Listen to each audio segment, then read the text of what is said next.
നമസ്കാരം.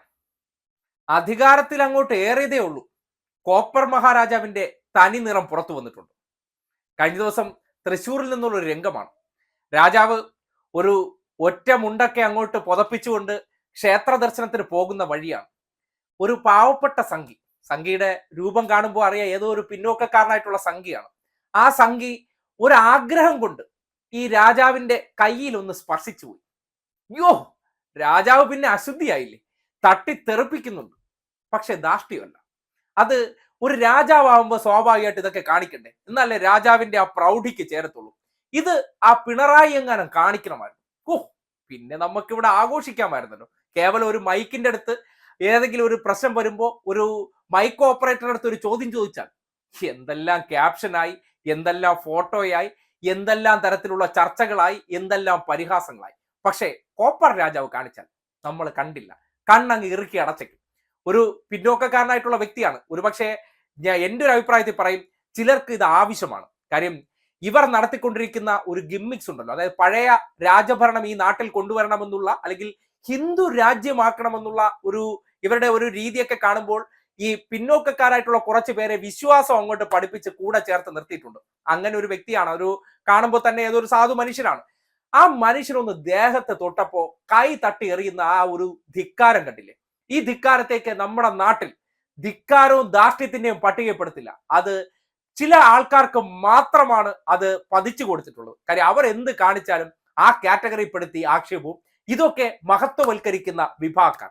കേരളത്തിലെ മാപ്ര വിഭാഗത്തിനകത്തുള്ള സവർണ മാടമ്പിമാരും മുതലാളിമാരായിട്ടിരിക്കുന്ന പല ചാനലുകൾ, ഒപ്പം കൃസംഗികളും ഇവരിൽ നിന്ന് മാസാമാസം പണം പറ്റിയിരിക്കുന്നതുകൊണ്ട് ഇത്തരം കാര്യങ്ങളെയെല്ലാം നിങ്ങളുടെ മുന്നിൽ കാണിക്കാതെ മുക്കുകയാണ് പതിവ്. എന്തായാലും ആ ഒരു മനുഷ്യൻ വീട്ടിൽ പോയി കിടക്കുമ്പോൾ വല്ലാതെ ചിലപ്പോൾ ചിന്തിച്ചു, ഞാൻ വോട്ട് കൊടുത്തു, ആ വോട്ട് കൊടുത്ത ഞാനൊന്ന് ദേഹത്ത് തൊട്ടപ്പോ അശുദ്ധി.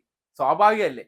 ഏതെങ്കിലും മാടമ്പിമാരുടെ വീട്ടിൽ ആ ഒരു മനുഷ്യന്റെ വിഭാഗത്തിൽപ്പെടുന്നവരെ ഇന്ന് ഒരു കസേരയിട്ട് കയറ്റി ഇരുത്തുമെന്നൊന്ന് നിങ്ങൾ തൃശ്ശൂറുകാർ തന്നെ അവിടെ പിന്നോക്കക്കാരായിട്ടുള്ള മനുഷ്യരൊക്കെ ഒന്ന് ഈ മാടമ്പിമാരുടെ വീട്ടിൽ ചെന്ന് നോക്കും. ഇപ്പോഴും നിങ്ങളെ അകത്തോട്ട് കയറ്റില്ല, നിങ്ങളുടെ സ്ഥാനം പുറത്തായിരിക്കും. കാര്യം അകത്തേക്ക് നിങ്ങൾ കയറിയ ഇപ്പോഴും അശുദ്ധിയാണ്. ഈ അടുത്ത കാലത്ത് കുറെ ഉദാഹരണങ്ങളൊക്കെ പുറത്തു വന്നിരുന്നു, ഈ സവർണത മനസ്സിൽ പേര് നടക്കുന്നവരുടെ അവസ്ഥ എന്താണെന്ന്. അതിന്റെ ഒരു ചെറു ഉദാഹരണമാണ് കണ്ടത്. താൻ ഒരു തെരഞ്ഞെടുക്കപ്പെട്ട പ്രതിനിധിയാണ്, തന്റെ അടുത്തേക്ക് വരുന്നത് തന്റെ രാഷ്ട്രീയ പാർട്ടിക്കാരാണെന്നുള്ള പരിഗണന പോലും ഇല്ലാതെ ആ വ്യക്തിയെ കണ്ടപ്പോൾ തന്നെ അശുദ്ധിയുടെ വിഭാഗത്തിൽപ്പെടുന്നതാണ്. ഞാൻ ഇങ്ങനെ രാജാവ് ഒറ്റ മുണ്ടിട്ട് വളരെ ശുദ്ധിയായി പോണ സമയത്ത് എന്റെ ദേഹത്ത് തൊടുന്നു, തട്ടിത്തെറിപ്പിച്ചിട്ട് അങ്ങ് കടന്നു പോകുമ്പോൾ യാതൊരു തരത്തിലും ആ മനുഷ്യന് ഒരു പ്രതിഷേധം പോലും ഉയർത്താൻ പറ്റില്ല. കാര്യം രാജാവിന്റെ മുന്നിൽ ഭൃത്യനായി നിൽക്കാൻ ഇപ്പോഴും മനസ്സാ തയ്യാറാകുകയാണല്ലോ. അല്ലെങ്കിൽ ആ വിഷയവുമായി ബന്ധപ്പെട്ട് അദ്ദേഹത്തിന് ഒരു പ്രതികരിക്കാം. കാര്യം അദ്ദേഹത്തിന്റെ ഏജ് വെച്ചിട്ടൊക്കെ ഇന്നത്തെ കാലഘട്ടത്തിൽ പ്രതികരിക്കാൻ പറ്റുന്ന ഒരാളാണെന്ന് തോന്നുന്നില്ല. പക്ഷെ നേരിടേണ്ടി വന്ന ഒരു ദുരനുഭവം ഇത്രയും മനുഷ്യരുടെ മുന്നിൽ വെച്ച് കൈ തട്ടിത്തെറിപ്പിച്ച് മുന്നോട്ട് പോകുമ്പോൾ ഒരു വ്യക്തിയുടെ ഉള്ളിൽ എന്താണെന്ന് കാണും. പുറത്ത് നല്ലൊരു അഭിനേതാവാണ്, അത് ജീവിതവും അദ്ദേഹത്തിന്റെ ജോലിയും അതായതുകൊണ്ട് എവിടെയും അത് നല്ല കൃത്യമായി ചെയ്യാൻ അറിയാം.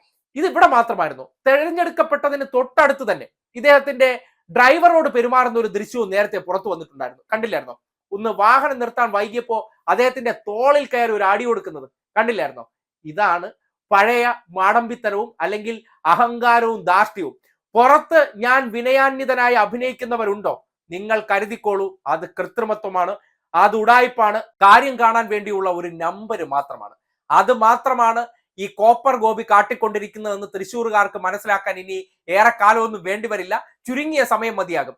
ആ നടത്തിക്കൊണ്ടിരിക്കുന്ന പല തരത്തിലുള്ള ഗിമ്മിക്സും കുറെ ഓൺലൈൻ മാധ്യമങ്ങളിൽ പണം കൊണ്ട് കൊടുത്ത് ഇദ്ദേഹത്തെ വലിയ വാഴ്ത്തിപ്പാടി ഇദ്ദേഹം വലിയ സംഭവമാണെന്ന് അവതരിപ്പിച്ചവരെല്ലാം ഇനി ഒരു കാലത്ത് തിരിച്ചു പറയുന്ന സമയം വരും. കാര്യം ഇതിന്റെ സ്വഭാവം കൊണ്ട് തന്നെ അറിയാം അൺസഹിക്കബിൾ ആണെന്ന്.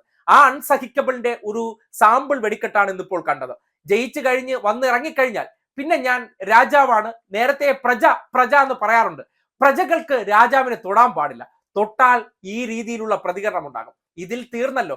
ആ ഡ്രൈവർക്ക് കൊടുത്ത കണക്ക് കവാലത്തിലൊന്നും കൊടുക്കാത്ത ഭാഗ്യം, അത്രയും കിട്ടാത്തത് അദ്ദേഹത്തിന്റെ ഭാഗ്യമെന്ന് കരുതണം. ഒരു ബാഡ്ജൊക്കെ കുത്തി ഞങ്ങളുടെ ആളാണെന്നുള്ള നിലയ്ക്കൊക്കെ ഇങ്ങനെ പൊക്കിപ്പിടിച്ചുകൊണ്ട് നടക്കുമ്പോൾ ഇതാണ് യഥാർത്ഥ വ്യക്തി എന്ന് മനസ്സിലാക്കിയിരുന്ന വരും കാലങ്ങളിൽ ഇപ്പോൾ പറ്റിയ അബദ്ധം പറ്റാതിരിക്കും. വോട്ടിട്ട് ജയിപ്പിച്ചവരടുത്തൊക്കെ ഇതാണ് അവസ്ഥ.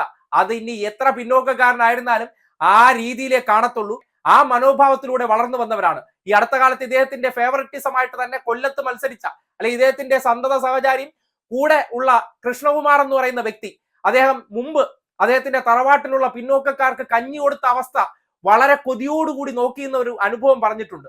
ആ അനുഭവമാണ് ഇദ്ദേഹത്തിന്റെ മനസ്സിലുള്ളത്. അതുകൊണ്ട് ഇതിൽ നിന്ന് നിങ്ങൾ മറ്റൊരു വ്യത്യസ്ത ഹിന്ദുവിനെ പ്രതീക്ഷിക്കുന്നുണ്ടെങ്കിൽ പിന്നോക്കക്കാരായിട്ടുള്ളവർ മനസ്സിലാക്കിക്കോളൂ, നിങ്ങൾക്ക് അവഹേളനവും കാർക്കിത്തുപ്പും മാത്രമേ കിട്ടാൻ പോകുന്നുള്ളൂ എന്നുള്ള കാര്യത്തിൽ ഒരു സംശയവും വേണ്ട.